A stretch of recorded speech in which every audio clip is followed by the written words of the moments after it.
Kashkar. Kashkar is a type of corset. When the body's innermost parts began to weaken, it was best to wear them stitched to the heart's lining.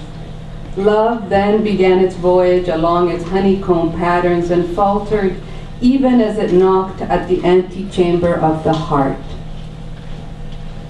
One chamber of the heart is inhabited by sylphs of long, slender arms who one time honored the ghost of Nancy Cunard. May those wrists extend to elbows with bangles once made of bone, now plastics that weep silently as the ancestral pachyderms walk back into the mirror. Are you there?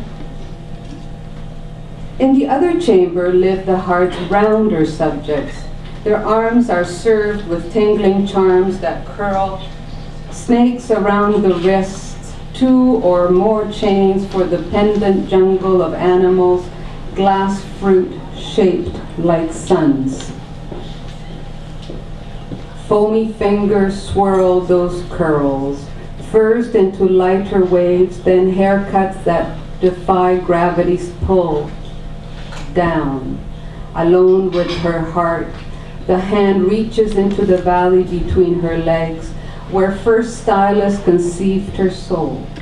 She reaches those ancient structures, the ones that resemble the jagged surfaces of inverted grass fields, growing inward from her scalp.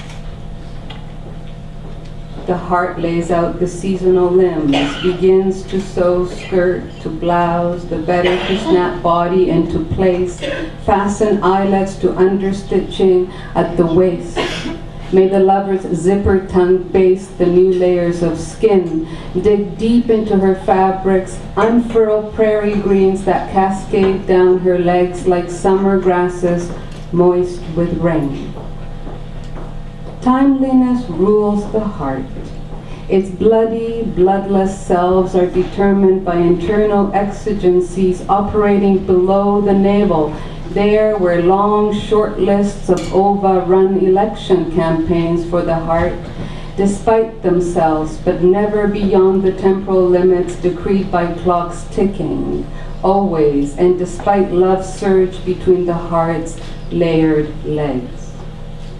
The heart pulls herself up by her stockings, covers her lower extremities with purple snake skins. She adjusts the vintage fur collar.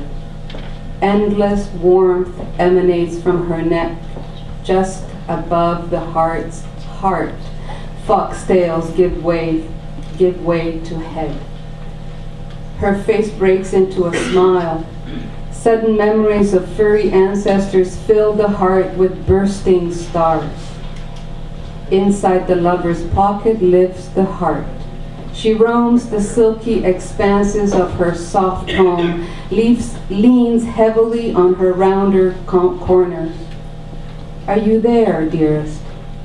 The heart loves the warm extent of her shell, caresses its gathered seams, lovingly treads impressions left behind by more ancient pressings. The heart undoes thread, knots, considers decorating the corners with flower buttons that grow with moisture in the inverted folds of the heart's pocket. The heart's multicolored toes slip into slingbacks. Aristocratic dresser begins sewing lining to pleasure, silk threads ready to make permanent seams taut. Fingernails turn to claws as dresser dreams up a tiger, favored creature of her toy jungle, kept deep inside her chest where invisible kittens play with glass slippers. Their cylindrical heels are reminders of crystal beads of days gone by.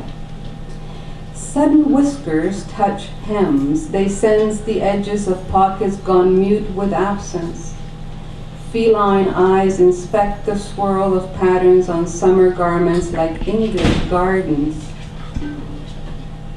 To understand the garment, the wearer must enter it, feel its hollowness, caress the seams that hold together the muscular dwelling behind skin, where cells unique to the heart hold up its chambers on the left and on the right.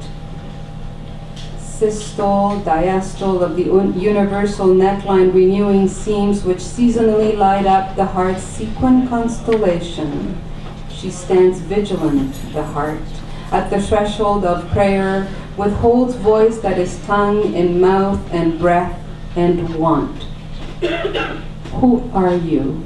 Asked the heart, carefully threading the needle, holding its round eye vertically as it stabbed deep into these constructions, piercing the multiple layers of my fabrics. Touching my soul, the heart basted my edges with embroidery floss.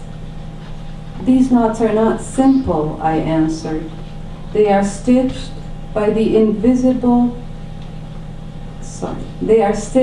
nimble fingers of the invisible one, the one who anchors his threads with my limbs until I reach you. Thus are we sewn to each other with permanent stitching. Thank you.